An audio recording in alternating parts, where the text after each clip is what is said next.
వేదాంత కర్పూర చామీకర కరండకం రామానుజార్య మార్యాణం చూడామణి మహర్నిజం నీలాతుంగ స్తనగిరితటి సుప్తమద్భోజ్య కృష్ణం పారార్ధ్యం స్వం శృతిశతశిర సిద్ధమధ్యాపయంతి స్వోచ్ఛిష్టాయాం శ్రుతినిర్ణితం యాబలాద్ కృత్య భుంక్తే గోదా తస్యై నమ ఇదమిదం భూయ ఏవాస్తు భూయః. श्री विष्णु चित्तकुल नंदन कल्पवल्लीं श्रीरंगराज हरिचंदन योग दृश्यां साक्षात् क्षमां करुणय कमलामिवान्यां गोदामनन्य शरण शरणं प्रपद्ये गोदामनन्य शरण शरणं प्रपद्ये. గురుభ్యో నమః. దోషి స్వరూపాంతరంగా దాసోహాలు సమర్పిస్తూ అడిగిన రామానుజదాసన్ తిరుప్పావ దివ్య ప్రబంధంలో దాదాపుగా చివరికి వచ్చేసాం. 28వ రోజు, రేపటి రోజుతోని వ్రతం పూర్తి గోదా కళ్యాణంతో.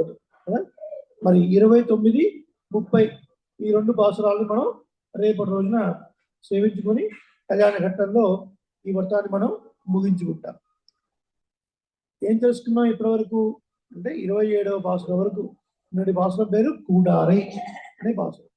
కూడారై వెల్లుం సీర్ గోవింద, నీతో కూడను అనే వాళ్ళను నీ యొక్క కళ్యాణ గుణముల చేత జయించేటువంటి ఓ స్వామి అంటారు. సాక్షాత్ ఆ శ్రీమన్నారాయణుడే శ్రీకృష్ణుడిగా రాముడిగా ఈ భూమండలంలో అవతరించినప్పటికీ కూడా ఆ దశరథుడు కొడుకేలే, వసుదేవుడు కొడుకోలే అని ఒక మానవ మాత్ర రూపంతోనే చూసేటువంటి కాదు. కానీ పరమాత్మ యొక్క తత్వాన్ని తెలుసుకున్న వారు ఆయా యుగాల్లో చాలా కొద్ది మంది మాత్రమే కదా.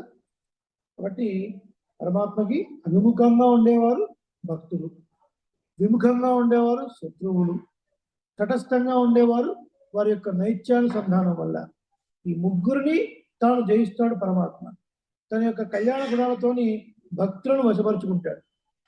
తర్వాత విముఖంగా ఉండేటువంటి శత్రువుల్ని తన యొక్క బాణ పరంపర చేత వశీకరించుకుంటాడు. ఇకపోతే ఇంకొక కేటగిరీ వాడు అవిముఖులే, పరమాత్మ అంటే వాళ్ళకి ఇష్టమే, కానీ పరమాత్మ యొక్క గొప్పతనం ఎక్కడ, మన యొక్క తక్కువతనం ఎక్కడ అని ఆయన చేరడానికి భయపడుతూ ఉంటారు. అలాంటి వాళ్ళని కూడా పరమాత్మ అనుగ్రహిస్తాడు తన కళ్యాణ గుణాల చేతనే.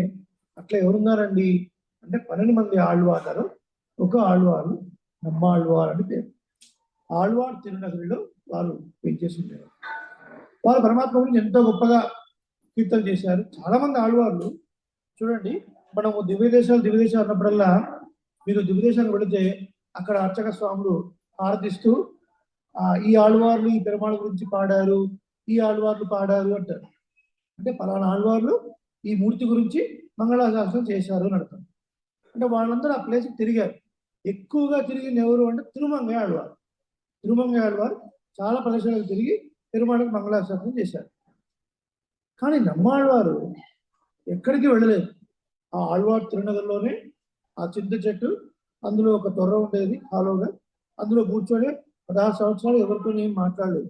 ఆ తర్వాత మధురకవి ఆళ్వారే ఆయన ఒక వృత్తాంతం.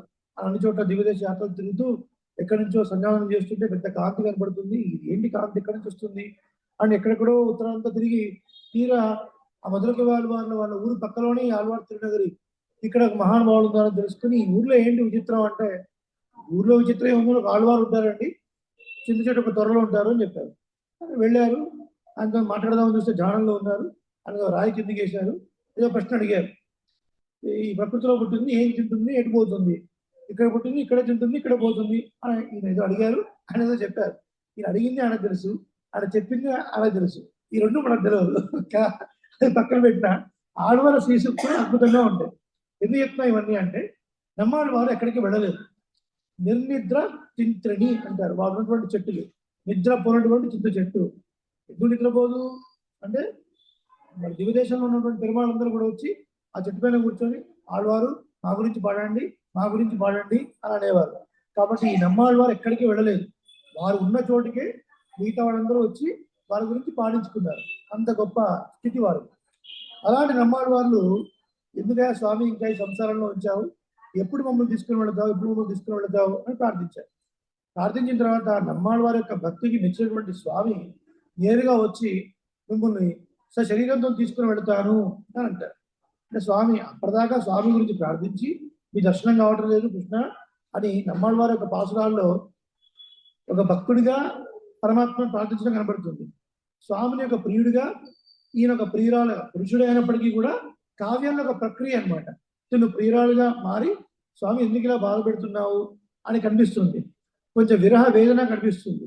కృష్ణుడు వస్తారన్న సమయానికి రాకుండా ఉండడం వల్ల ఈ యొక్క నాయిక ఒక ప్లేస్ లో ఉండడము, కృష్ణుడు వచ్చినా మాట్లాడకపోవడము, ఇలాంటివన్నీ కనబడుతూ ఉంటాయి.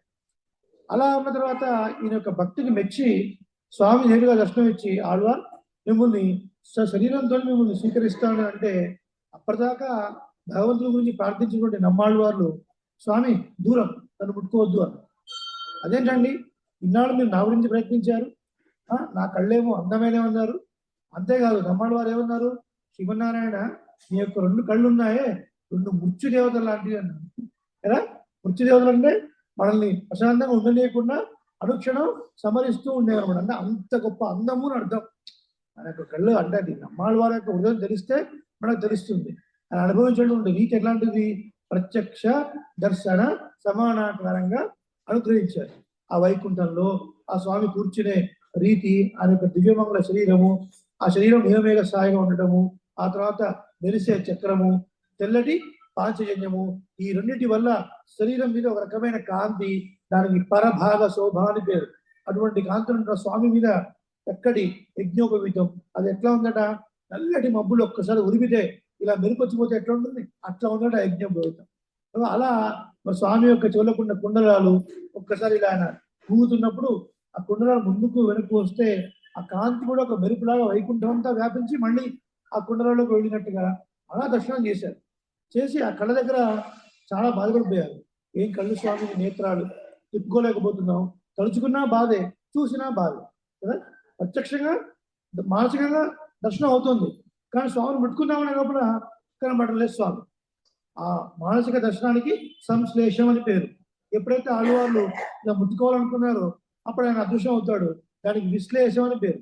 ఇలా సంశ్లేషము విశ్లేషము ఇవన్నీ మారి మారి వస్తుంటే ఆళ్వార్లు. మరి ఇన్నాళ్ళు మీరు నా గురించి ప్రార్థించారు, ఇప్పుడు నేను ముట్టుకుంటానని మీరు వద్దంటున్నారు అంటే నేను చాలా తక్కువ వాడిని, అనాది కాలంగా ఉన్నటువంటి కర్మాలలో ఉంది, మీరు ముట్టుకుంటే అపవిత్రం, మీరు అపవిత్రం అయిపోతారు అని పెరుమాళ్ళు అన్నారు. పెరుమాళ్ళు ఎట్లా అపవిత్రం అవుతారు కదా, ఆడున్న చోట అంత మంగళమే కదండి. మంగళం భగవాన్ విష్ణువు, మంగళం గరుడధ్వజ, ఆడున్న చోట అంత మంగళమే. ఆడున్న చోట ఎక్కడ అమంగళం ఉండదు, ఛాన్సే లేదు. అలాంటిది మీరు భయపడ్డారు, ఏం పర్వాలేదు అని పరమాత్మ చివరకు నమ్మాళ్ళ వారితో ఒట్టు పట్టించి మరి ఆయన్ని స్వీకరించాడు శరీరంతో. ఇది చాలా అద్భుతమైన ఘట్టం. ఇది ఆళ్వార్ తిరునగర్లో శరీరంతో పరమాత్మ స్వీకరించడం అనేది చాలా అరుదైన సంఘటన. ఇలా జయించాడు నమ్మాళ్ళ వారిని. ఈయనేమో ముట్టుకోవద్దు, నేను తక్కువ వాడిని, నువ్వు చాలా గొప్పవాడివి, నన్ను ముట్టుకుంటే నీకు అపవిత్రం దోషం జరుగుతుందని ఈయన, లేదు లేదు నీకు చాలా భక్తి ఉంది, నేను ఇలాగే స్వీకరిస్తాను ఈయన. చివరకు పరమాత్మ ఒట్టు పెట్టుకున్నాడు. నమ్మాళ్ళ వారే ఇప్పుడు మీరు ముట్టుకోలేకపోతే ఒక ఒట్టు పెట్టాలి మీరు అని. ఏంటో ఒట్టు అంటే, నేను ద్వాపరయుగంలో కష్టపడి ఒక రోజు ఒక గోపికింటికి వెళ్ళి వెన్న దొంగతనం చేద్దామని వెళ్ళి ఆ వెన్న కనపడనీయకుండా ఆ గోపికి ఎక్కడో వెన్న పెడుతుంది ఆ జాడీలో, కానీ మిరియాలు కారం పొడి అని రాసి పెడుతుంది. అయినా సరే ఈయన వెతికి వెతికి వెతికి లాస్ట్ పట్టుకున్నాడు. పట్టుకొని 3-3 ప్రాంతంలో అలా ఒక వెన్న చేయి పెట్టి నోట్లో పెట్టుకుందాం అనుకున్న వాడిని ఆపితే ఎంత పాపం వస్తుందో, మీరు నన్ను ముట్టుకోలేకపోతే ఆ పాపం మీకు వస్తుంది అని భయపెట్టి మరి నమ్మాళ్ళ వారిని ఆయన ముట్టుకొని మరి అనుభవించారు. అంటే ఏంటన్నట్టు జీవాత్మ పరమాత్మ అనుభవం కదా. కాబట్టి పరమాత్మ నీతో కూడను అని దూరంగా ఉండేవాళ్ళని కూడా నీ యొక్క కళ్యాణ గుణముల చేత వాళ్ళని కూడించేవాడివి. ఎంత రావణాసురుడు అండి, మహా అహంకార స్వరూపి. అంతటి వాడు కూడా రాముడితో యుద్ధం చేసి కిరీటం పడిపోయిన తర్వాత భార్యను ఎత్తుకున్నటువంటి దుర్మార్గుడు ఎదురుగా ఉన్నప్పటికీ కూడా బాణాలతో సంహరించకుండా రాముడు వదిలేసి వెళ్ళిన అంతఃపురానికి వెళ్ళి కాస్త రెస్ట్ తీసుకొని రా అన్న తర్వాత కూడా వెళ్ళి ఒక్కసారి అబ్బా శత్రోహ ప్రఖ్యాత వీర్యస్య రంజనీయస్య విక్రమై, ఇట్లాంటి రాముడు ఏమిటి ఆ బాణాలు వేయటము, ఆ దివ్యమాల విగ్రహం ఏమిటి అని శత్రువులు కూడా పొగిడేటువంటి ఒక రూపం శ్రీరాముడిది కదా. అటువంటి కళ్యాణ గుణాలు ఉన్నవాడు పరమాత్మ అని కూడారై మనం చూసి పరమాత్మతో కూడి ఏమేం కావాలో అడిగారు. లాస్ట్ ఏం చెప్పారు? స్వామి మీతో కూర్చొని మేము చక్కగా ఆ పాయసాన్ని అనుభవించాలి. అన్నము అంటే తినునది, తినబడినది అని అర్థం వేదాంత పరిభాషలో కదా. మనందరికీ అన్నము అని పేరు. అంటే మనందరము పరమాత్మ చేత తినబడే వాళ్ళము. అంటే లిటరల్గా మనం తిట్టడం అర్థం కాదు, మనల్ని అనుభవించేవాడు, మనల్ని స్వీకరించేవాడు అంటాం అనమాట కదా. అన్నాన్ని స్వీకరిస్తే మనకు పోషణ ఆనందం కదా. అలా ఈ జీవులందరి పాపం ఆయన సొత్తు కర్మవశంతో రకరకాలుగా జీవులుగా పుడుతున్నారు. అలాంటి వాడు పరమాత్మ గురించి తెలుసుకొని ఆయనకి మనకున్న సంబంధం ఏంటో తెలుసుకొని ఆయన ఆశ్రయించి ఈ శరీరం వదిలిపెట్టి ఈ సొత్తు ఆయన చేరితే ఆనందమే కదా కదా. కాబట్టి పాలు, కళ్యాణ గుణములు, అన్నము, జీవాత్మ, నెయ్యి, అప్రీతి, స్నేహము ఇలా కారుతూ ఉండాలి, ఎప్పుడు అనుభవిస్తూ ఉండాలి అని చెప్పారు. సో దీనికే మనకు వేదాంత శాస్త్రంలో అర్చిరాది గతి అనుకుంటుంది. శరీరాన్ని వదిలిపెట్టిన తర్వాత ఈ సూక్ష్మ శరీరం ఉంటుంది కదా, ఇది ఏ లోకాలను భేదించుకొని పెడుతుంది. ధూమ్రగతి, వేరే గతులు ఉన్నాయి. పాపం చేసినప్పుడు ఇంకో గతి ఉంటుంది. ఈ ముక్త పురుషుడు మాత్రం అర్చిరాది గతి. అర్చి అంటే కాంతి అని అర్థం. కాంతి మొదలుగా ఉన్నటువంటి మార్గం ద్వారా ప్రయాణిస్తాడు. అలా లోకాలన్నింటినీ భేదించుకుంటూ వెళ్ళి ఒక్కొక్క లోకంలో ప్రతివారి చేత సన్మానింపబడి ఆ తర్వాత విరజలో స్నానం చేసిన తర్వాత అమానవ స్పర్శ తగులుతుంది. దాంతో శ్రీమన్నారాయణ అంటే ఒక దేహం వస్తుంది. అందుకనే ఏంటి కోలవిళక్కే, కొడియే, విధానమే ఇవన్నీ అడిగారు. అంటే ఆయన దగ్గర ఉన్నవన్నీ అడిగారు. అంటే అర్థం ఏంటి? ఆయనతోని సామ్యాపత్తి అని అర్థం అనమాట. ఆయనతో సమానమైనటువంటి ఉలకం. ఇప్పుడు ఇలా మనం కనపడుతున్నప్పటికీ కూడా ఒక 50 ఏళ్ళకు 60 ఏళ్ళకు తర్వాత మనం అక్కడ వైకుంఠంలో కలిసినప్పటికీ డౌట్ మీకేమన్నా తప్పకుండా కలుస్తాం. తిరుపతి విన్నారు కాబట్టి కలుస్తాం. ఆ వైకుంఠంలో కలిస్తే ఇట్లా పాఠశక్తులు శ్రీనివాస్ గారు ఉన్నారు, ఇట్లా ఈ శక్తులు రెడ్డి గారు ఉన్నారు, నేను ఇట్లా కూడా ఉంటారు. మనందరం శ్రీమన్నారాయణ లాగానే ఉంటాం, చతుర్భుజాలతో ఉంటాం, ఆయన లాంటి రూపంతోనే ఉంటాం. కాకపోతే ఏంటంటే ఆయనలాగా మనకు సృష్టి స్థితి లయ చేసే సామర్థ్యం మనం ఉన్నప్పటికీ మనం చేయము. ఎందుకు అంటే ఆయనకు పారతంత్రంగా ఉంటాము, ఆయన అనుభవిస్తూ ఉంటాం కాబట్టి ఆయనలాగే ఉంటాం అందరం కూడా. సో అలా ఆ లోకానికి వెళ్ళిన తర్వాత సాలోక్య, సారూప్య, సామీప్య, సాయుజ్య. కాబట్టి ఇవన్నీ అడగడానికి గల కారణం ఏంటి? అవన్నీ మేము పొందాలి అంటే నీతో పాటు చేరి నీతో పాటుగా అక్కడ అనుభవించాలి. శతం వాసోహస్త, శతం అంజనహస్త అని 500 మంది అప్సరసులు వచ్చి ఈయన్ని కాడుకు దిద్ది అలంకరించి ఇవన్నీ చేసి తీసుకుని వెళతారు తిరుమామణి మంటపం. అదంతా వర్ణింపబడింది ఈ భాషలో. ఇలా మాకు కావాలి అని అడిగారు. ఇది నిన్నటి ఘట్టం. ఇవాళ ఘట్టం ఏమిటి? వచ్చారు గోపికలు, ఇవన్నీ అడిగారు. చాలా తెలివివాడు మీరు, బాగుంది, మీరు అడిగినవన్నీ నేను ఇవ్వాలి కదా. గోయదేవ భాషలో ఏం చెప్పింది? దేవాది దేవనై సెన్నునాం సేవిత్తాల్ ఆవావెన్ను ఆరాయిందు అరుళేలు రెంబావాయ్.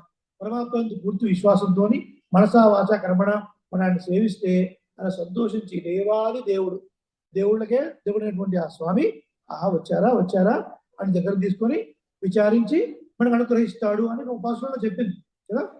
కీల్వాణం వెళ్ళాను అనుకుంటా, బహుశా 8వ భాష 9వ భాష అలా చెప్పింది. మరి ఇప్పుడు అదే ప్రక్రియ నడుస్తుంది కదా. ఇప్పుడు ఏమంటాడు కృష్ణుడు? ఈయన విచారించి వాళ్ళకి ఏం కావాలో ఇవ్వాలి. విచారించడం అంటే ఏంటి? దుఃఖించడం అర్థం కాదు. విచారించడం అంటే అడిగి తెలుసుకోవడం అర్థం. ఆర్టీసీ డిపోలో విచారణ కేంద్రం ఉంటుంది. అంటే బస్సు లేట్ అయిందని నేను ఏడ్చుకుంటూ కూర్చొని అర్థం కాదు అక్కడ. ఎందుకు లేట్ అయింది కనుక్కోవడం కోసం ఇట్స్ ఎంక్వైరీ, రైట్? సో విచారించడం. గోపికలు వచ్చారు, ఎందుకు వచ్చారు? ఇప్పుడు మీరు వచ్చారు, ఓకే, మీరు ఇవన్నీ అడిగారు, ఓకే ఇస్తాం. కానీ గోపిక గారు ఒక మాట చెప్పండి, ఇప్పుడు మీరు అడిగినవండి నేను ఇస్తాను. మంగళ దీపం అడిగారు, ధ్వజం అడిగారు, ఇవన్నీ. కానీ నేను ఏదో ఇవ్వాలంటే మరి మీ దగ్గర ఏదో ఒకటి ఉండాలి, పుణ్యం కదా. మీ దగ్గర ఏదో ఒక పుణ్యం ఉండే ఉంటుంది, అది చూసి నేను మీకు ఇవ్వాలి. మరి మీరే అన్నారుగా విచారించి ఇవ్వాలని. మీ దగ్గర ఏ పుణ్యం ఉంది చెప్పండి. స్వామి మా దగ్గర ఏ పుణ్యం ఉంటుంది? జాతి ఉచితమైనటువంటి కర్మలు చేసుకుంటూ ఉండేవాళ్ళం మేము. మా దగ్గర అసలు ఏమైనా ఉంటుందని నువ్వు ఎలా అనుకుంటున్నావు? ఇక్కడ వాదం ఏంటి అంటే వీళ్ళ దగ్గర ఏదో ఒకటి ఉంది అని ప్రూవ్ చేయాలి కృష్ణ పరమాత్మ. మా దగ్గర ఏం లేదు అని చెప్పడం గోపికలకు అంతరాడు. ఏంటి దీని అర్థం? పరమాత్మ సహాయం నిరపేక్షుడు. అంటే ఆయన రక్షణలో ఇంకేదైనా కలుస్తుంది అంటే he will not protect us. ఇది ఒక కథ చెప్తారు. ఒక పరమాత్మ భక్తుడు ఒక బ్రాహ్మణుడు వెళుతూ ఉన్నాడు. వెళుతుంటే ఆ దారిలో ఒక చాకలివాడికి ఇంకేదో గొడవైంది. గొడవైన తర్వాత వాడు ఈ బ్రాహ్మణి మీద రాళ్ళు విసురుతూ ఉన్నాడు. ఈయన పరమాత్మను ధ్యానిస్తూ ఉన్నాడు.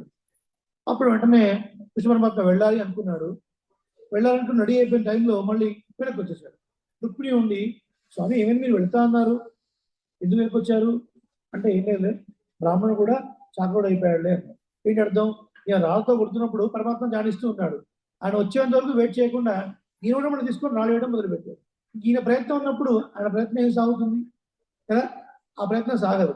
దీని అర్థం ఏంటంటే పరమాత్మను పొందడానికి పరమాత్మే ఉపాయం తప్ప నా దగ్గర కర్మయోగం ఉన్నది, భక్తి యోగం ఉన్నది, జ్ఞానయోగం ఉన్నది అని మన దగ్గర ఏదో ఉంది స్వామి, ఇది 50 అది 50 అంటే ఈ విల్ నాట్ ప్రొటెక్ట్. ఇది నేను చెప్పిన మాట కాదు, శాస్త్రం చెప్పిన మాటే, సాక్షాత్ కృష్ణుడు చెప్పిన మాటే. ఎందులో? భగవద్గీతలో. చరమ శ్లోకం ఏమిటి? భగవద్గీత చరమ శ్లోకం. చరమము అంటే చివరిది, అల్టిమేట్ అని అర్థం అనమాట. సర్వధర్మ పరిత్యజ్య మాం ఏకం శరణం వ్రజ అహంత్వా సర్వ పాపేభ్యో మోక్షయిష్యామి మా శిక్షణ. దీని అర్థం మీరు గుడికి రావద్దు, దీని అర్థం మీరు కళ్యాణంలో పాల్గొనొద్దు, దీని అర్థం మీరు కైంకర్యం చేయొద్దు, దీని అర్థం మీరు యజ్ఞయాగాదులు అసలే చేయొద్దు అని అర్థం కాదు. మీరు ఏది చేసినా దాంట్లో ఫలత్యాగాన్ని వదిలేసేయండి, మమతా త్యాగాన్ని వదిలేసేయండి, కర్తృత్వ త్యాగాన్ని చేసేసేయండి. అంటే ఇది మాది, ఇది నేను చేస్తున్నాను, దీనివల్ల ఫలము అని వదిలేసి అంతా కృష్ణుడికి అర్పించండి, అంతే కదా. మనం సంధ్యావనం చేసినా, ఒక చిన్న గణపతి పూజ చేసినా, విశ్వక్సేన పూజ చేసినా, పెద్ద హోమం చేసినా, కళ్యాణం చేసినా, బ్రహ్మోత్సవం చేసినా, ప్రతిష్ఠ చేసినా, లాస్ట్ ఏమంటాం? సర్వం శ్రీ కృష్ణార్పణ వస్తు అని ఆయనకు అర్పిస్తే ఆయన చూసుకుంటాడు ఇందులో ఏం దోషం ఉంది ఏంటి. లేదు నా దగ్గర ఏదో ఒకటి ఉంది, దీన్ని చూసి నువ్వు ఇవ్వాలి స్వామి అని మీరు పట్టుబడితే ఆయన ఒకసారి మనం చేసిన కర్మలను చూశాడు అనుకోండి, ఏం చేసావు? ఇవాళ యజ్ఞం చేసావు. ఈ యజ్ఞాన్ని నువ్వు తీసుకొచ్చినటువంటి ద్రవ్యం ఎట్లాంటిది, నువ్వు ఎలా సంపాదించి తీసుకొచ్చావు, నువ్వు ఏ ఋత్వికుడిని పెట్టావు, అందులో స్వరదోషం ఎంత ఉంది, మంత్రదోషం ఎంత ఉంది, ఏ సమయానికి మొదలు పెట్టావు, పూర్ణవతి ముందు ఏ టైంలో ఏం చేసావు, ఈ క్రియ మొత్తం చూసాడు అనుకోండి.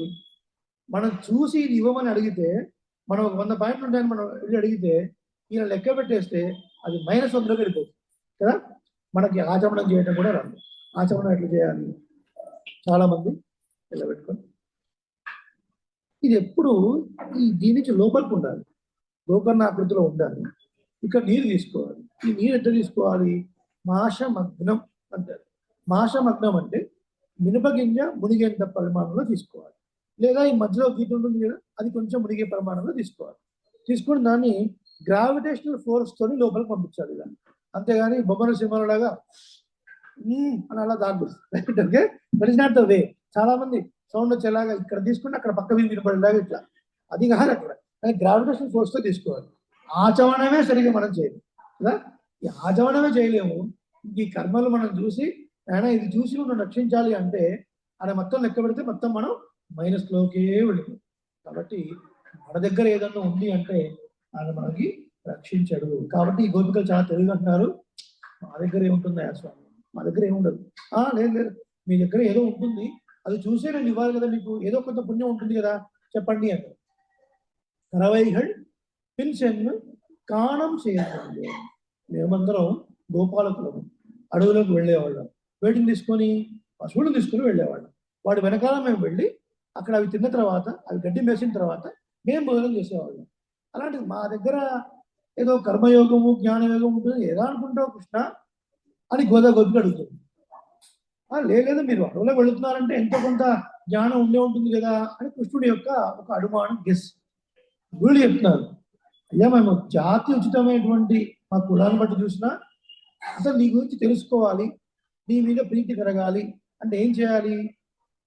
స్వామి కొంచెం చిన్నగా మాట్లాడతారా? బయట ఉన్న వాళ్ళు ఎవరు? ఎట్లా ఉంటుందంటే 99 రన్స్ కొట్టి ఒక్క రన్లో అవుట్ అయిపోయినట్టుగా ఉంటుంది. ఇవన్నీ ఫలశ్రుతి ఇచ్చే పాల్స్వాడు అనమాట. రైట్ రైట్, ఒక్క 2 రోజులు మీరు బేర్ చేస్తే అయిపోతుంది. ఓకే, కాబట్టి నీ గురించి తెలవాలి, నీ మీద ప్రీతి కలగాలి అంటే ఒక ప్రాసెస్ ఉందా లేదా? ఏం ప్రాసెస్ అది? వేదాధ్యయనం చేయాలి. వేదంలో ఉన్న వాక్యాలు అర్థం చేసుకోవాలంటే వేదాంగాలు తెలుసుకోవాలి. శిక్ష, వ్యాకరణం, ఛందస్సు, నిరుక్తం, జ్యోతిషం, కల్ప, ఇవి 6 ఉపాంగాలు. ధర్మశాస్త్రం, మీమాంస, న్యాయశాస్త్రం, ఇతిహాస పురాణం, ఇవి ఉపాంగాలు. 6 + 4 10, 4 వేదాలు, చతుర్దశ విద్య అంటారు. ఇవి తెలుసుకున్న తర్వాత అప్పుడు నీ గురించి కొన్ని కర్మలు చేస్తే, కర్మలు చేయడం వల్ల పాపం పోతుంది. ఇది గుర్తుపెట్టుకోవాలి. దేవాలయానికి వస్తున్నాము, ఏదో ఒక యాక్టివిటీలో మనం ఉన్నాము, ఒక హోమం అనుకోండి, ఒక అర్చన అనుకోండి, ఒక ఏదైనా అనుకోండి, అది చేయడం వల్ల మన పాపం నశించిపోతుంది. ఇక కర్మలు చేయడం ద్వారా పాపం నశించి కొద్ది కాలం తర్వాత జ్ఞానం ఉదయించి అప్పుడు పరమాత్మకి మనకున్న సంబంధం తెలిసి కదా, కర్మ ద్వారా జ్ఞానం, జ్ఞానం ద్వారా భక్తి కలుగుతుంది. ఇక ఇంత ప్రాసెస్ జరిగితే అప్పుడు నీ గురించి మాకు తెలిసి ప్రీతి ఏర్పడితే ఒక అవకాశం ఉంటుంది. కానీ మాకు అసలు ఆ అవకాశం ఎక్కడుంది స్వామి?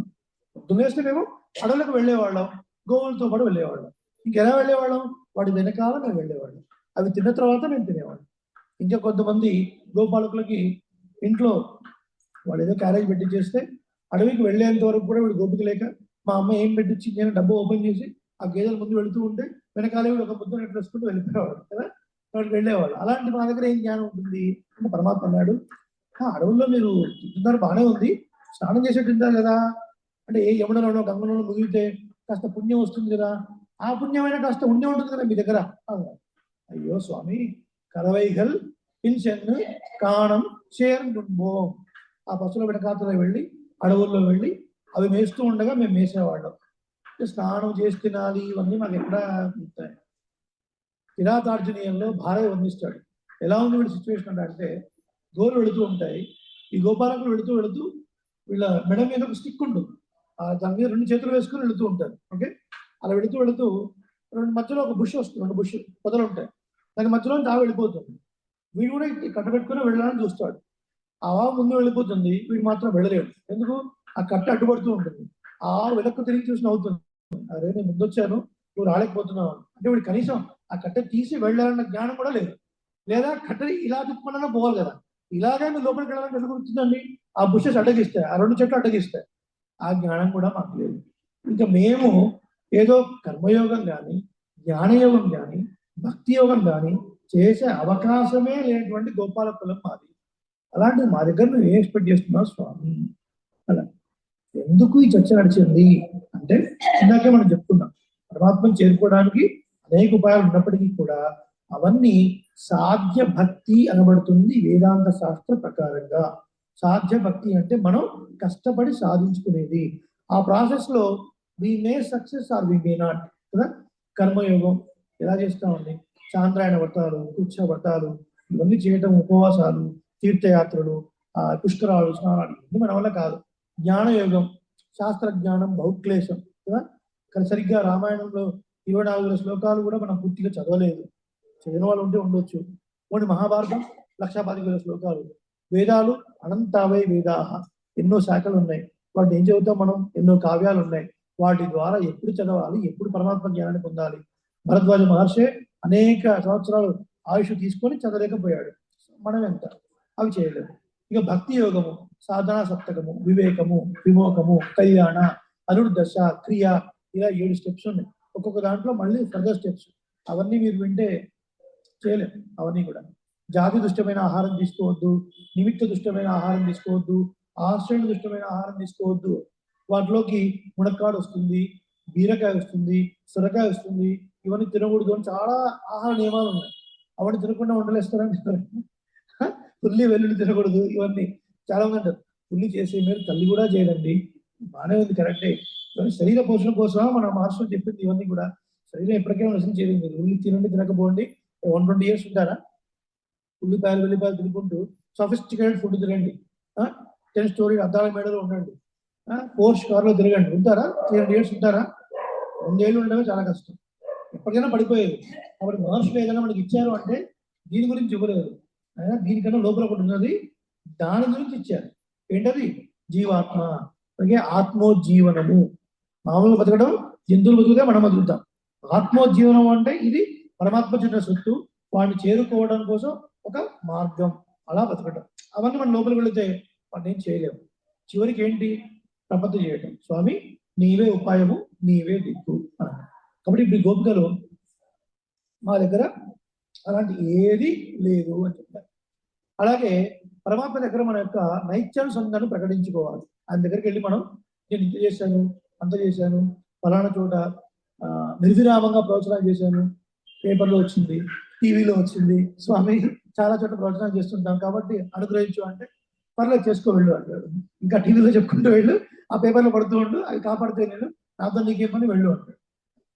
ఏంటిది అంటే, మన యొక్క తక్కువదనాన్ని పరమాత్మ దగ్గర మనం ప్రకటించుకోవాలి. దాన్ని పరిభాషలో నైత్యానుసంధానము అంటారు. NAICHYA, నైత్యానుసంధానం. ఇది మనకు సంప్రదాయంలో ముఖ్యంగా నేర్పిన విషయం. మనకి యామనాచార్యుల వారు స్తోత్రోత్తంలో ఒక శ్లోకం ఉంది. పాంచరాత్ర ఆగమం ప్రకారమైన ఏ ఆగమైనా సరే మనకు ఆలయంలో ఆరాధన చేసే ముందు పరమాత్మ ఒకసారి నమస్కరించి అమర్యాద క్షుద్ర చలమతి అసూయ ప్రసోభూ కృతఘ్నో ధర్మాని స్మరపరవశో వంచనపర కుశంస పాపిష్ట కథమహమిదో దుఃఖజరదేహే అపారాత్ ఉత్తీర్ణ తమ పరిచర్యం చరణయో. స్వామి మర్యాద లేనివాడిని, శాస్త్ర మర్యాద లేనివాడిని, క్షుద్ర తక్కువ వాడిని, చలమతి చలించే వసత్వం గలవాడిని, కృతజ్ఞో చేసే సహాయాన్ని మర్చిపోయేవాడిని. ఇలాంటి మన తక్కువ పరమాత్మ దగ్గర చెప్పి ఇలాంటి నేను ఈ ఘోరమైన సంసారాన్ని దాటి ఎలా నీ పాదాన్ని చేరుతాను, నీవే దిక్కు అని మనం చెప్పాలి. ఇది మన స్వరూపం. ఇంట్లో తిరువారాధన చేసినప్పుడైనా దేవాలయంలో అయినా ఇదే చేయాలి. ఇది చెప్పిన తర్వాత ఆ తర్వాత ఏం చదవాలి? మళ్ళీ స్వశేష భూతేనమయా శ్రీయై సర్వ పరిచ్ఛదై విధాతుం ప్రీతమాత్మానం దేవ ప్రక్రమదే స్వయం ఆచార శ్రీహస్తేన ఆరాధనాభిముఖో భవేయం. స్వామి అందరిలో నువ్వుండి అందరిని సృష్టించింది నువ్వే, నీ ఆరాధనకు కావాల్సిన సామాగ్రి సమకూర్చేలాగా శక్తి ఇచ్చింది నువ్వే, నీ రూపంలో నన్ను ఉంచి నువ్వే లోపల నుండి చేయిస్తూ అదేదో నేను చేస్తున్నట్టుగా నాకు క్రెడిట్ ఇస్తున్నావు తప్ప ఇదంతా నీవే చేయిస్తున్నావు అన్న భావంతో మా ఆచార్యులు దగ్గర ఉండి నాతో చేయిస్తున్నారు అని చెప్పి చేయాలి. ఇది ఒక ప్రాసెస్. అంటే భగవంతుడి దగ్గర మన తక్కువదనాన్ని మనం ప్రకటించుకోవాలి. పరాశర భట్టర్ వారు శ్రీరంగ క్షేత్రంలో ప్రతిరోజు లాగానే అలాగే వచ్చి రంగనాథుడి దగ్గర ఈ శ్లోకాన్ని చదివారు. పరాశర భట్టర్ వారు అంటే పడన ఒక స్వామి ఉన్నాడు. ఆ కాలంలో కూడా ఇట్లా ఉన్నారా? అన్ని కాలంలో ఉన్నారు, అన్ని కాలంలో ఉన్నారు పడన వాళ్ళు, రైట్? సో వారు అన్నారు, వారు వచ్చి నైత్యానుసంధానం ప్రకటించుకుంటారు రంగనాథుడి దగ్గర. ఈ పడని ఒక స్వామి ఉండి, మన పరాశర భట్టర్ అంటే మహా గొప్పవారు. 32-33 సంవత్సరాలకే వారు పరామర్శించారు. చాలా గొప్ప ప్రౌఢిమమైనటువంటి వ్యాఖ్యానం. నడుమాడు పాణిని అని పేరు, నడిచే పాణిని అని, అంత గొప్ప శాస్త్ర విద్వాంసులు, షట్శాస్త్ర పండితులు వారు. అలాంటి వారు రంగనాథుడి దగ్గర తన యొక్క నైత్యానుసంధానం ప్రకటించుకుంటూ ఉంటే ఆ గిట్టని వైష్ణవ స్వామి వచ్చి ఈయన చెప్పడం అయిపోయిన తర్వాత, ఇంత మాత్రం కాదండి ఈయన ఇంకా దుర్మార్గుడు, ఆది ఈయన కన్నా పిన్న తిట్టిందే తిట్టిపోసాడు. ఆఖరికి తిట్టడం అయిపోయింది. పరాశర భట్టర్ వారి యొక్క శిష్యులకు కోపం వస్తుంది, ఏం మాట్లాడుతున్నారు.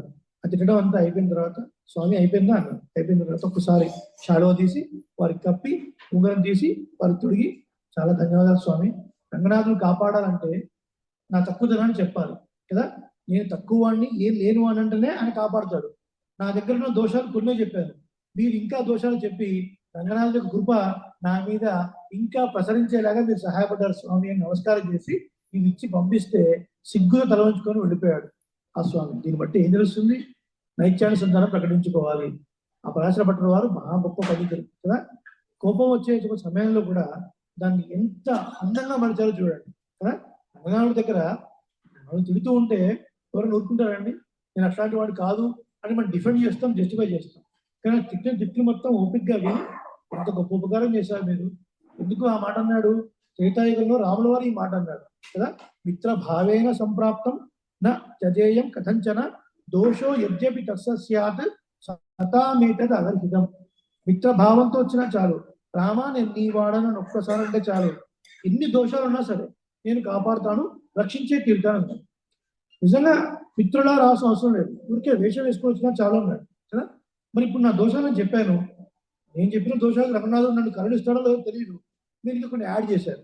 యాడ్ చేయడం వల్ల తప్పకుండా ఆయన కృప ఫలిస్తుంది పంపించేశారు. అదే నైత్యానుసంధానం చెప్పుకోవాలి. కాబట్టి గొప్పలు కూడా మా దగ్గర ఏం లేదు. ఇప్పుడు కృష్ణుడు అన్నాడు, అంటే రాముడైనా కృష్ణుడైనా ఇద్దరు ఆశ్రయించిన వాళ్ళని కాపాడతారు. But there is a difference. ఏంటది? రాముడు అంటాడు, నీ దగ్గర ఎన్ని దోషాలు ఉన్నా సరే పర్వాలేదు, కమ్ ఐ యాక్సెప్ట్. విభీషణుడు యాక్సెప్ట్ చేశాడా లేదా? ఎవరంటే విభీషణుడు సాక్షాత్తు తన భార్యని అపహరించినటువంటి దుర్మార్గుడైనటువంటి రావణాసుడి యొక్క తమ్ముడు, సహోదరుడు. అంటే అర్థం ఏంటి? ఒకే ఉదరాన్ని పండుకొని పుట్టినవాడు, ఒక తల్లి గర్భంలో జన్మించినవాడు. మరి లంకలో రావణాసుడిని వదిలేసి, తన భార్యని వదిలేసి, పిల్లల్ని వదిలేసి, నలుగురు రాక్షసులతో అంతరిక్షంలోకి లేచి ఈ తీరానికి వచ్చి రాముని శరణు వేడి, ఆ సమయంలో ఆయన ఇంట్రడక్షన్ చేసుకునేటప్పుడు ఏం చేసుకోవాలి? ఇంట్రడక్షన్ ఎవరికైనా ఒక పని కావాలి అంటే మీ దగ్గరికి వచ్చారండి, అదే మీ దేవాలయంలో ప్రవచనం చెప్పాలి అంటే దాసులు ఆచార్యులు మా తాతగారు కంగాడి రామాచార్యులు గారు మహానుభావులు, ఈవి సింగరాచార్య స్వామి వారు, సిటీడీ స్పెషల్ ఆఫీసర్, వీళ్ళందరూ మా ఆచార్యులు అండి అంటే మీరు అంటే పర్వాలేదు కొంత ఏదో కంటెంట్ ఉండే ఉంటుంది అది చెప్తానండి, ఇప్పుడు అవకాశం ఇస్తానండి ప్రవచనానికి అని మీరు అంటారు. అయ్యా నేను మా అన్నయ్య పరమ దుర్మార్గుడు అండి, మా అన్నయ్య జైలుకి వెళ్ళి వచ్చాడండి, మా ఆచార్యులు ఇలాంటి చెప్పండి చెప్పారు, పోయాను బయటికి ఫస్ట్ అంటారు. అంతే కదండి, మన తక్కువదాన్ని చెప్పుకుంటే ఎవరైనా అక్సెప్ట్ చేస్తారా? చేయరు. మరి విభీషణుడు వచ్చి రాముడి దగ్గర ఏం చెప్పుకోవాలి? ఆడ గొప్పతనాన్ని చెప్పుకోవాలి, కానీ చెప్పుకోలేదు. ఏం చెప్పాడు ఇక్కడ? రావణో నామ దుర్మృత్త రాక్షసో రాక్షసేశ్వర తస్యాహ మనుజో భ్రాత విభీషణ ఇది శృత. దుర్మార్గుడైనటువంటి రావణాసురుడు నా యొక్క అన్నయ్య, ఆయన తోడబుట్టిన వాడిని నేను శరణు కోరి వచ్చాను. సర్వలోక శరణ్యాయ రాఘవాయ మహాత్మనే నివేదయతు మా క్షిప్రం విభీషణం ఉపస్థితం. దుర్మార్గుడైనటువంటి మా అన్నయ్య ఒకడే కడుపులో, వాడు పుట్టడం వల్ల కలుషితమైనటువంటి తల్లి గర్భంలో వాడితో పాటే పుట్టినవాడిని. నా పేరు విభీషణుడు. వాడు నిన్న విభీషణ వివిధం భీషయతి ఇది విభీషణ, రకరకాలుగా భయపెట్టేవాడు అడు. అదేం పేరండి? ఆ పేరు పెట్టారు వాళ్ళకి. కానీ ముగ్గురు తపస్సు చేశాడు. రావణాసుడు తపస్సు చేశాడు, కుంభకర్ణుడు తపస్సు చేశాడు, విభీషణుడు తపస్సు చేశాడు. చతుర్ముఖ బ్రహ్మ ముగ్గురికి వరాలు ఇచ్చాడు. వాళ్ళేమో దుర్మార్గమైన వరాలు కోరుకున్నారు. కానీ విభీషణుడు మాత్రం స్వామి ఎట్టి పరిస్థితుల్లో ధర్మం నుంచి తప్పకుండా ఉండేలాగా నా బుద్ధి ప్రవర్తించేలాగా చెయ్యి అని కోరుకున్నాడు. అందుకని విభీషణస్తు ధర్మ ఆత్మ. మరి అలాంటి వాడు రాముడి దగ్గర తను తక్కువదనం చెప్పుకున్నాడా లేదా? అలా చెప్పుకోవడం వల్ల రాముడు స్వీకరించడా లేదా? కాబట్టి మన తక్కువదనం చెప్పుకుంటే స్వామికి ఇంకా కోపం వస్తుందేమో అని భయపడాల్సిన అవసరం లేదు. చాలా ముఖ్యమైన విషయం ఇలాంటివన్నీ. తిరుప్పావే అంటే ఏదో కథాభాగం చెప్పుకొని ఏదో గోపికలు రాజక్రీడ బిడ్డ దొంగతనం చెప్పుకొని కాసేపు నవ్వుకుంటూ వెళ్ళిపోయే ప్రబంధం కానే కాదు. వేదం అనైతుత్వం విత్తాహం, వేదాంతాలు ఉపనిషత్తుల్లో రహస్యమైన అర్థం మొత్తం కూడా గోదేవి మనకు అందిస్తుంది. పరమాత్ముడి కృప మన ఎందుకు ప్రసరించాలి అంటే మనం ఎట్లా ఉండాలి, ఏం చేయాలి, ఎలా ఆశ్రయించాలి కదా. ఒక్కొక్క గోపికను లేపడం, ఒక్కొక్క జ్ఞానిని లేపడం, ఒక్కొక్క జ్ఞానిని అనుసరించడం, ఆశ్రయించడం, వాళ్ళ ద్వారా గొప్ప కళ్యాణ గుణాలను మనం పొందడము, వాళ్ళని ముందుంచుకొని భగవాను సేవించడం, లక్ష్మీదేవి ప్రసాదాల ద్వారా సేవించడం, ఆ తర్వాత మన తక్కువతనాన్ని చెప్పడం. సో ఇలా మనం విభీషణ యొక్క వృత్తాంతాన్ని చూసినా కూడా మనకు తెలుస్తుంది మన నైత్యానుసంధాన్ని ప్రకటించుకోవాలి అని. ఒకసారి పాసురాన్ని మనం సేవిద్దాం. కరవైகள் பின்சென்னு காணம் சேர்ந்துண்போம் அறிவொன்றும் இல்லாத ஆய்குலத்து உந்தன்னை பிறவி பெருந்தனை புண்ணியம் நாமுடையோம் குறைவொன்றும் இல்லாத கோவிந்த உந்தன்னோடு உறவேல் நமக்கிங்கொழிக்க ஒழியாது அறியாத பிள்ளைகளோ அன்பினால் உந்தன்னை சிறு பேர் அழைத்தனவும் சீரி அருளாதே இறைவா நீ தாராய் பறையேலோ எம்பாவாய். பறவைகள் పశువుల యొక్క పెన్షన్ను వెనకాతలో వెళ్ళి కాణం అడవికి వెళ్ళి సేందు ఉంబోం వాటితో పాటు భుజించేవాళ్ళం మేమయ్యా. ఆ తర్వాత ఒన్ను ఒక్కడి కూడా అరివిల్లాగా ఏమాత్రం తెలియనటువంటి ఆయకులతో గోపకులంలో జన్మించినటువంటి వాళ్ళం మేము.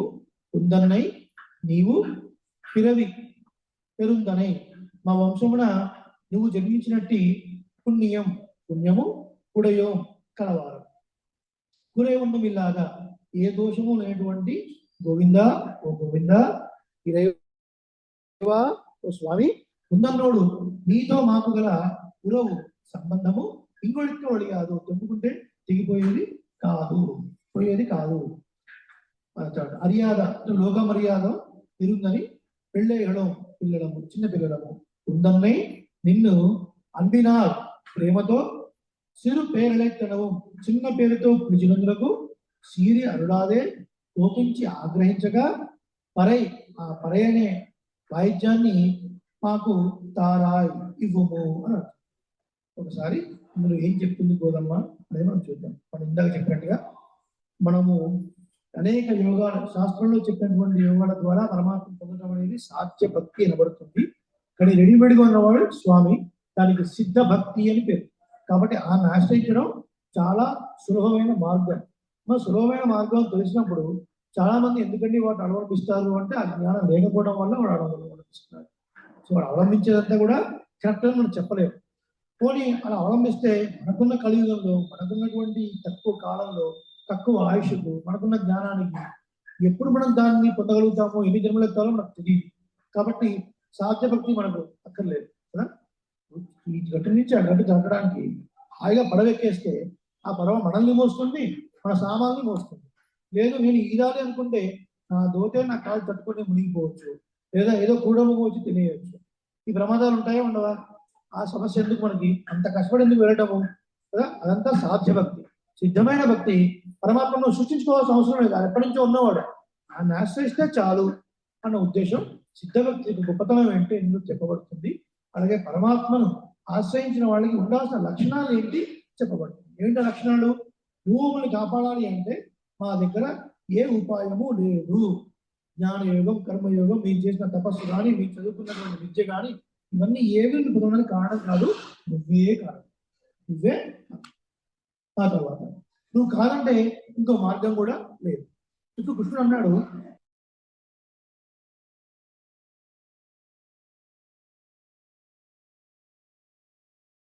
ఎందుకంటే అడవులో మహర్షులు ఉంటారు కదా, కాబట్టి ఆ మహర్షులు ఎక్కడ మీరు సేవ చేస్తుండొచ్చు కదా.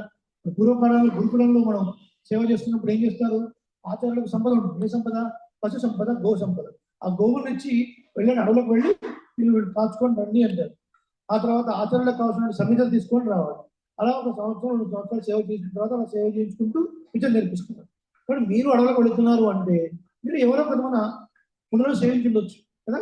సేవించి కొంత జ్ఞానం మీకు ఏదో ఉండే ఉంటుంది. చెప్పండి మీరు చేసుకుంటున్న పుణ్యం ఏంటో అని. ఏమయ్యా ఎన్నిసార్లు చెప్తున్నావు వినటం లేదు, ఇంకా ఇంకా అడుగుతున్నావు. అసలు మాకు ఆ జ్ఞానమే లేదు, మాకు ఎటువంటి సంస్కారం లేదు. ఇంకా ఒక మాట చెప్పంటావా?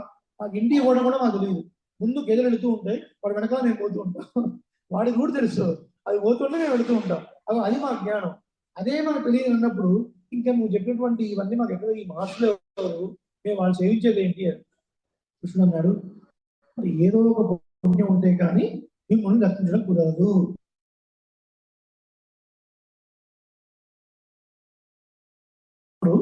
ఏ దోషాలున్నా స్వీకరిస్తాడు.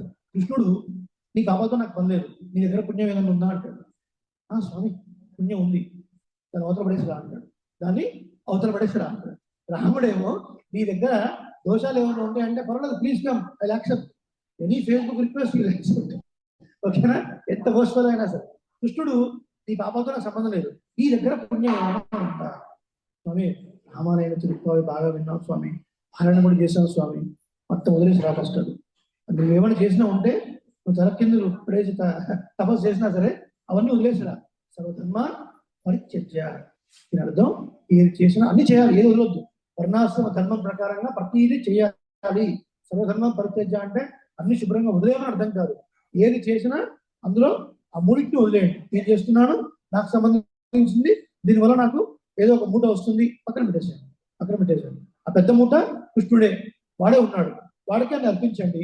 మనం అడిగితే 10 రూపాయలు, అడగకపోతే 1 కోటి రూపాయలు. అడిగితే 10, అడగకపోతే 1 కోటి. కాబట్టి అడగకపోవడమే బెటర్. సర్వం శ్రీకృష్ణార్పణం వస్తుంది. ఇది చెప్పడం కూడా కొంచెం చాలా చిన్నగా చెప్తారు. సర్వం శ్రీకృష్ణ ఇంత చేసి ఆనక అయ్యాల్సి వస్తుంది అనుకుంటారు. వీడు తెలియదు పాపం, వీడు చేసిన పనిలో ఎన్ని దోషాలనే వీడికి తెలియదు. పాపం కృష్ణార్పణం వస్తుంది అనడం ద్వారా ఆ దోషాలని పక్కన పెట్టేసి ఆయన ఇవ్వాల్సిన ఏదో పెద్దదే ఇస్తాడు, గొప్పదే ఇస్తాడు. అందుకే ఆయనకి పరమ పురుష అని పేరు. గురు బహు సణోతి దదాతి ఇది పురుష. అడిగిన దానికన్నా ఎక్కువ ఇచ్చేవాడు పురుషుడు, పరమ పురుషుడు అడతాడు. పురుష శబ్దం నిర్వచనం అది. కాబట్టి ఈయనేమంటాడు, పుణ్యం ఏదంటే వదిలేసిన అంటాడు. అందుకని వీళ్ళు ఇంతగా టెస్ట్ చేస్తున్నారు. ఇంకేముంది మీ దగ్గర? విసిగిపోయారు వీళ్ళంటారు దగ్గర. మా దగ్గర ఏం లేదయ్యా, మా దగ్గర పుణ్యం లేదు. నువ్వు పుణ్యం ఉంటేనే ఇస్తా అన్నావు కదా. మా దగ్గర ఒక తరగని పుణ్యం ఉంది, ఏ దోషము లేని పుణ్యం ఉంది. మా దగ్గర ఏ పుణ్యం అయితే ఉంది అని చెప్తే ఇందులో నువ్వు దోషాలు లెక్క పెడతా చూసావా, ఆ దోషం లేని పుణ్యం మా దగ్గర ఉంది అని. ఇప్పుడు పలానా యజ్ఞం చేసావు అనుకోండి, ఆ యజ్ఞం చేసిన పుణ్యం ఉంది అంటే నువ్వు యజ్ఞం ఏ ముహూర్తంలో మొదలుపెట్టావు, దాని ద్రవ్యం ఏంటి, అది పవిత్రమైన ద్రవ్యం అయి ఉండాలి, పవిత్రమైన ఆవులు అయి ఉండాలి. ఇవన్నీ మనం బ్యాక్ కాల్కులేట్ చేసుకుంటూ పోయామనుకోండి, అందులో ఏ మనకు గుండుసుగానే ఉంటుంది, అందులో ఏ ఉండదు. కదా. కాబట్టి ఇప్పుడు ఏమైనా చెప్తే వీళ్ళు కృష్ణుడు ఏదో ఒక లాజిక్ తీసి ఇగో ఇందులో ఈ దోషం ఉందని చూపిస్తాడు. ఇప్పుడు ఏ దోషం లేని పుణ్యం కూడా వీళ్ళ దగ్గర ఉంది. ఏంటది? నువ్వు మా కులంలో పుట్టడమే కదా. మేము అడిగాము నువ్వు పుట్టమని. ఏష నారాయణ శ్రీమాన్ క్షీరార్ణవ నికేతన నాగ పర్యంకముత్సృజ్య త్యాగతో మధురాం పురి హరివంశం నుంచి. ఈ నారాయణుడు శ్రీమంతుడే నారాయణుడు, శ్రీమన్నారాయణుడు ఎక్కడ ఉండేవాడు? క్షీరార్ణవ నికేతన, పాలసముద్రం ఆయన ఇల్లు. నికేతనం అంటే ఇల్లు, రెసిడెన్స్ అర్థం. అక్కడ ఉండేవాడు. నాగ పర్యంకం ఉత్సృజ్య, ఆ ఆదిశేషుడిని వదిలేసి త్యాగతో మధురాంపురి, మధురాడానికి వచ్చేసాడే. ఎంత ఆశ్చర్యము! ఒక అర్థం. రెండో అర్థం నాగపర్యంకం, నాగపర్యంకమును అంటే ఆదిశేషుడిని ఉత్ ముందుగా సృజ్య సృష్టించి ఆ తర్వాత ఈయన వచ్చాడు. ఎవరైనా ఆదిశేషుడు? బలరాముడు. బలరాముడు ముందు సృష్టించాడా లేదా? బలరాముడు ముందు పుట్టింపజేసి తర్వాత ఈయన వచ్చాడు. మొదలలో ఉండవలసిన మొదలలో ఉండకుండా బృందావనం ఎవరు రమ్మన్నాడు? నిన్ను మేము నమ్మన్నామా? నువ్వు బృందావనం వచ్చి మాతో కలివిడిగా తిరుగుతుంటూ ఏ పని లేకుండా మా ఇంట్లో మేము పని చేసుకుంటే అత్తయ్య ఏం చేస్తుంది మీ అమ్మాయి? మాగాడే అదా కదండి, ఏదో సంబంధం. భాగవతత్వంతో జ్ఞానంతో ఒక సంబంధం మేము పెట్టుకోవాలి. నువ్వు అత్త కూతురా, నువ్వు మామ కూతురా అనుకుంటే మామతో కలివిడిగా ఉండి మమ్మల్ని అందరినీ ఒకటి చేసి నీ యొక్క వీలు మొత్తం చూపించి నువ్వు లేకపోతే ఉండలేసి కల్పించి మళ్ళీ మన మధ్య పోయి మమ్మల్ని ఏడిపించి మళ్ళీ ఎవరు చేయమన్నా నేను కదా. నువ్వు ఈ కులంలో పుట్టి మాకు బాగా ఉన్నావు, మా అత్త కొడుకుగా ఉన్నావు. నువ్వు పుట్టడమే మేము చేస్తున్న పుణ్యం. ఇప్పుడు చెప్పండి, పుణ్యం కావాలి అడిగా కదా. ఇప్పుడు నువ్వు వేలెత్తి చూపించడానికి అవకాశం లేని ఒక పుణ్యం మా దగ్గర ఉంది. ఏ దోషం లేడు. గురైవన్ను ఇల్లాద గోవింద, ఏ దోషం లేనివాడు గోవిందుడు కదా. ఇప్పుడు స్వామి నువ్వు పుట్టడమే నేను చేస్తున్న పుణ్యం అయ్యా. నువ్వు బృందావనం ఉండడమే మేము చేస్తున్న పుణ్యం. అంతకంటే ఏం కావాలి? ఇంకా అంతకనే వేరే ఏమి అవసరం లేదు. అయ్యాల పిల్లెగడం అందినా మేమేం తెలియని వాళ్ళం. ఒక శాస్త్ర మర్యాద కానీ లోక మర్యాద కానీ ఎలా అప్రోచ్ అవ్వాలి ఏమీ తెలియదు. అందుకనే ఇన్నాళ్ళు మేము నిన్ను చిన్న చిన్న పేర్లు పెట్టాము. నీకు ఏమైనా తోపు వచ్చిందా కృష్ణ? చిన్న చిన్న పేర్లు ఏంటండి? మామాయన్ మాధవన్ వైకుందన్ మొట్టమొదటి భాషలో నారాయణనే నమక్కే, ఆ తర్వాత పరమన్ అడిపాడి. నారాయణుడు పరమపదంలో ఉండేవాడు, మాధవుడు, ఇవన్నీ శాస్త్ర దృష్ట్యా చాలా పెద్ద పేర్లు. కానీ పరమాత్మ దృష్ట్యా అవి చాలా చిన్న పేర్లు. ఎందుకంటే అవన్నీ పరమాత్మ యొక్క పరత్వాన్ని చెప్పేవాడు. అవంటే ఆయన పెద్ద ఇష్టం ఉండదు. ఆయనకు ప్రీతి కలిగించే పేరేంటి? గోవింద. గోవింద ఆయనకు ప్రీతి కలిగించే నామం. ఎందుకు? 2-3 కారణాలు ఉన్నాయి, చెప్తాను. తిరుమల వెళ్తున్నప్పుడు శ్రీనివాస శ్రీనివాస అంటావా? గోవింద గోవింద ఏమండి? గోవిందనే కదా. ఆయన కష్టపడి సంపాదించుకున్న పేరు.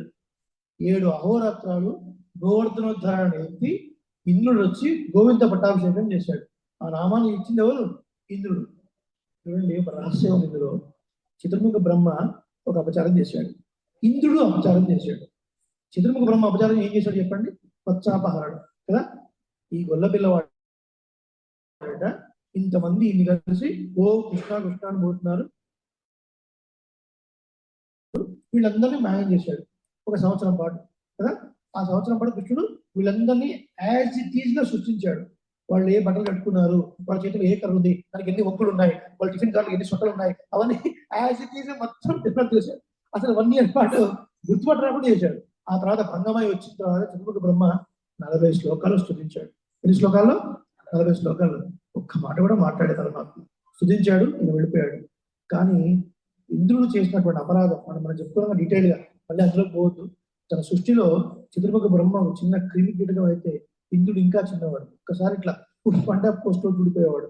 అలాంటి వాడిని కోపించకుండా తన వాత్సల్య గుణంతో అలవాడలే తెలుసుకుంటాడులే, కొంచెం టైం ఇద్దామని 7 అహోరాత్రాలు పట్టుకున్న తర్వాత తన తప్పు తెలుసుకొని ఇన్నాళ్ళు నేను అహంకరించడానికి నా నెత్తి మీద ఉన్న కిరీటమే కారణం అని అధికార మదం అజిత్ తొలగిన తర్వాత వచ్చి ఆ కిరీటము తల శ్రీకృష్ణ పరమాత్మ పాదాలకు తాగేలాగా తాటించి 8 శ్లోకాలతోని స్తోత్రం చేశాడు.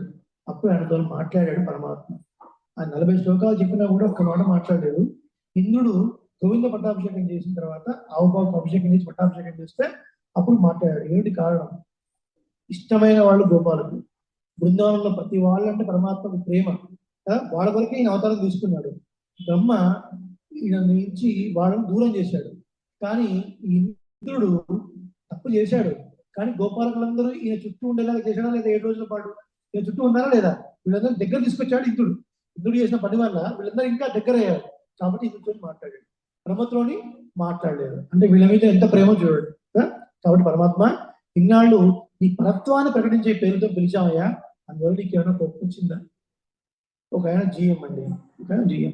ఇంట్లో వాళ్ళ ఆవిడ, అయ్యా జిఎం గారు కాఫీ, అయ్యా జిఎం గారు సాపాటు అంటే, జిఎం జిఎం ఏమండి అని ప్రేమ పిలవాలి కదా, ఏమండి అని ప్రేమ పిలవాలి, లేకపోతే హబ్బీ చబ్బి ఏదో పిలవాలి కదండి. అలా కాకుండా ఓ వైస్ ప్రెసిడెంట్ గారు, ఓ జిఎం గారు రండి, ఓ జిఎం గారు పాలు తాగండి అంటే విసుగొస్తుందా లేదా? ఈయన కష్టపడి గోపాలం కోసం అక్కడెక్కడో ఉన్నవాడు ఆ వైకుంఠం నుంచి ఈ బృందావనానికి వీళ్ళని పొందుదామని వచ్చారు. వాస్తవానికి వీళ్ళు పైపైకి యశోదకి కంప్లైంట్ చేస్తారు, కానీ వీళ్ళు అంత కష్టపడి చిలికే వెన్న ఎవరి కోసం అండి? కృష్ణుడి కోసమే కదా, కృష్ణుడి కోసమే చెప్తారు. ఆ తెల్లవారుజామున ప్రతి గోపికకు ఒక ఆశ. ఏంటి ఆశ? ఆ దీపాల్లో అప్పుడు ఎలక్ట్రిసిటీ లేదు కదా, పొద్దున కూడా 3-4 గంటలకి ఓ చిన్న ఆయిల్ దీపంతో వాళ్ళు తిరుగుతూ ఉంటే, ఈయన అసలే బ్లాక్, చీకటి బ్లాక్, ఈయన వచ్చి మెల్లగా ఆ దీప కాంతి పడ చోట నిలబడి ఉంటాడు. ఇలా తిరుగుతూ ఉన్నప్పుడు ఆ మజ్జిగ తుంపరలు వెళ్ళి ఆయన బాడీ మీద పడుతుంటాయి. ఆ బాడీ మీద పడినప్పుడు ఎట్లా ఉంటుందంటే, కృష్ణుడు ముత్యాల అంగి తొడుక్కున్నాడా అన్నట్టుగా ఉంటుంది. ఎందుకంటే ఆ నల్లడి శరీరం మీద ఆ మజ్జిగ చుక్కలు పడ్డాయి. అందుకనే శ్రీరంగంలో ముత్తంగి సేవ విన్నారా ఎప్పుడన్నా? ముత్యాలతో పుట్టినటువంటి వస్త్రాలు తొడుగుతారు పరమాత్మ. ముత్తంగి సేవ అంటే మీరు వింటే కొత్తగా ఉండొచ్చేమో కానీ చూస్తే గుర్తుపడతారు అలాంటి విగ్రహాల ఫోటోలు చూస్తే. సో మొత్తం మట్మల్ క్లాత్ మీద ముత్యాలన్నింటినీ చక్కగా కుట్టి పరమాణకు వస్త్రం తొడుగుతారు అన్నమాట. తీసుకొని ముత్తంగి సేవ. ఆ సేవ ఎక్కడి నుంచి వచ్చింది? ద్వాపరయుగంలో కృష్ణ చేస్తున్న లీల అనమాట. ఆయన కోసమే వెన్న వీళ్ళు చిరికేది. వెన్న అంటే గోపికల యొక్క మనస్సు, అది తీసుకుంటే వీళ్ళకి సాటిస్ఫాక్షన్. పైకి అలా కనబడుతుంది, ఈ లీల ఇంకోలా కనబడుతుంది. పైన కనపడకుండా గుట్టులో దాస్తారు. ఏంటది? పరమాత్మ వెడలాంటి మనస్సు. ఆయన పొందాలి అని ప్రయత్నిస్తుంటే నేను చిక్కను దొరకను పరిగెడుతుంటాం మనం. అందుకని ఉట్టిలో తెలవకుండా కనపడకుండా దాస్తాం. అందుకనే ప్రభావతి తెలివైన గోపిక ఇంతగా చెప్తున్నాం కదా, ఒక కుండలు మొత్తం నెయ్యి పెట్టి మిరియాలు, కారపొడి, శొంఠి అని రాసిపెడుతుంది. అంటే అందులో వెన్ననే ఉంటుంది కానీ తెలియకుండా. అంటే పరమాత్మ కృప ప్రసరిస్తూ ఉంటాడు, మనం ఏమో చిక్కకుండా పరిగెడుతూ ఉంటాం. ఆ తత్వం అంతా అందులో కనపడుతుంది. కాబట్టి గోపికలు అంటున్నారు, స్వామి ఆ పేరు పెట్టి అపచారం చేశాం, క్షమించు కదా. నీకు ఆ పేరు నచ్చదు, ఎందుకంటే ఆ పరత్వాన్ని చెప్పే పేర్లు అవ్వండి. నారాయణ, మాధవ గొప్ప పేర్లే కాదు. ఆయనకి ఇష్టమైన పేరు గోవింద. తిరుపతి మెట్లెక్కుతూ గోవింద గోవింద అంటే కింద గోవిందరాజు స్వామి అబ్బా వస్తున్నారు. ఈ గోడ గోవిందరాజులకి, ముడుకులు శ్రీనివాసుడికి కదండి. గోవింద గోవింద అంటే బాబు ఆన ఆశపడుతుంటాడు, వీళ్ళు ముడులు తెస్తున్నారు నాకు వేస్తారని. వీళ్ళేమో పైకి వెళ్తుంటారు, పైకి వెళ్ళి మూడు నాన్న సమర్పిస్తారు. గోడ గోవిందరాజులకు, ముడుపులు శ్రీనివాసులు. కాబట్టి చాలా కష్టపడి 7 అహోరాత్రాలు ఆ పర్వతాన్ని మోసి తెచ్చుకున్న పేరు గోవిందనామము. కాబట్టి 3 పాసురాల్లో గోవిందనామం వచ్చింది కదా. గోవిందనామం ఒకసారి చెప్పకూడదు, 3 సార్లు చెప్పాలని ఇప్పుడు ఈ చివరి పాసురాల్లోనే 3 సార్లు చెప్పడం జరుగుతుంది. రేపు రోజున ఇప్పుడు కూడా వస్తుంది. కాబట్టి స్వామి అలా నీకు ఇష్టమైన పేరుని పిలవకుండా ఆ పేరుతో పిలవడం వల్ల నీకు కోపం వచ్చుంటే మమ్మల్ని క్షమించయ్యా. అయ్యాద పిల్లలు శాస్త్ర మర్యాద మాకేం తెలియదయ్యా, మాకేం తెలియదు. కేవలం నీ మీద ఉన్న ప్రేమ, నువ్వు పుట్టడమే మేము చేస్తున్న పుణ్యము. కాబట్టి ఆ ప్రేమతోని ఏదో తెలియక పిలిచాం కాబట్టి మమ్మల్ని క్షమించి, మమ్మల్ని కరుణించి, మాకు కావాల్సినటువంటి పర అన్నదాన్ని కృప చేయాల్సింది కృష్ణ అని చెప్పింది. రేపటి రోజున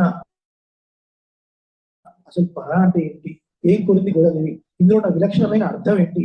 అద్భుతమైన పాసురం 29 పాసురాలు గోదాదేవి గోదా గోపికలాగా చెప్పిన పాసురము.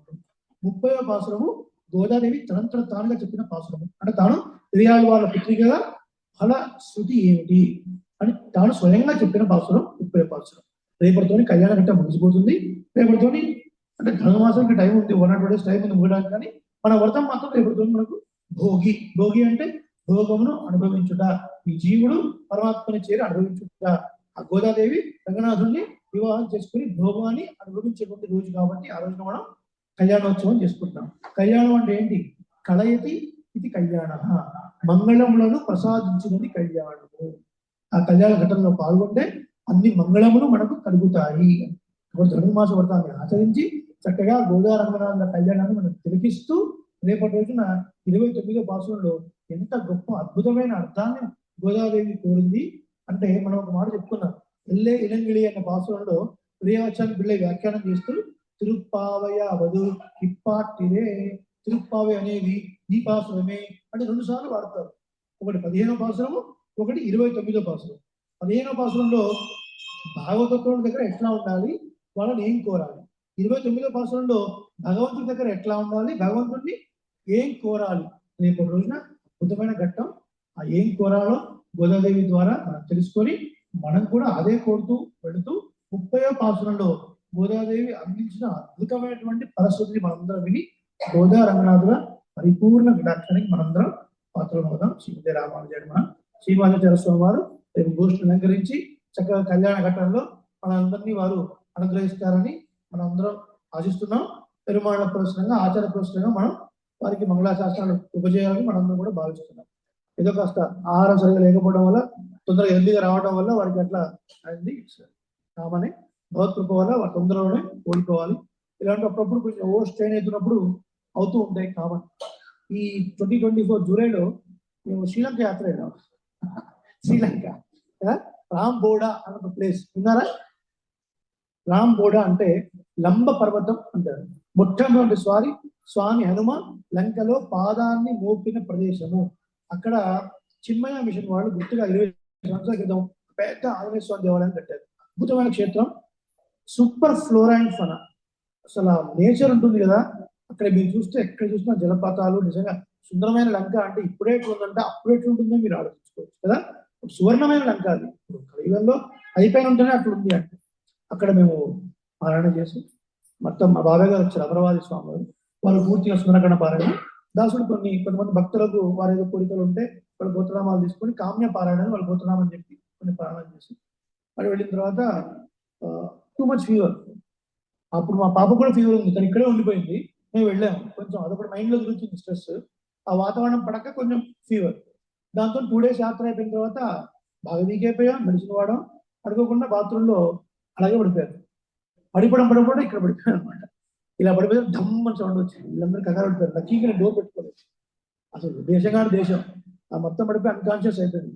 అక్కడ వెళ్ళిన తర్వాత హాస్పిటల్కి వెళ్ళి స్టిచెస్ తీసుకొని మళ్ళీ అక్కడి నుంచి కొలంబో వచ్చి, కొలంబోలో వాళ్ళు భయపెట్టారు, పిల్లలు మీరు you have to undergo so many test, అది అయితే కానీ మీకు ఫ్లడ్ క్లియరెన్స్ ఇవ్వవు అని. నేను మా డాక్టర్ ఫోన్ చేశాను, వాడు ఇవ్వడం ఫ్లడ్ క్లియరెన్స్, మీరు ఏ కంగారు పడకండి, ఆ ట్రీట్మెంట్ తీసుకుని ఇక్కడ రాని మేము చూద్దామని. జస్ట్ అవుట్ ఆఫ్ స్ట్రెస్ వల్ల మీరు చెప్తాను ఇవన్నీ అంటే స్ట్రెస్ వల్ల కొంచెం అవుతూ ఉంటుంది ఇట్లాంటివన్నీ. సో వారికి బహుశా అలాగే అయి ఉంటుంది. తర్వాత కృప వల్ల మీరందరూ ఉన్నారు. పొద్దున రామకృష్ణ గారితో మాట్లాడడం జరిగింది, శ్రీనివాస్ గారితో మాట్లాడడం జరిగింది. మీ అందరూ ఉన్నారు కాబట్టి వారికి అనేక మంగళాశాసనాలు చూసి రేపు గోదా కళ్యాణంలో వారి సమక్షంలో పెద్దలు ఆది దంపతుల్లాగా ఉన్నారు.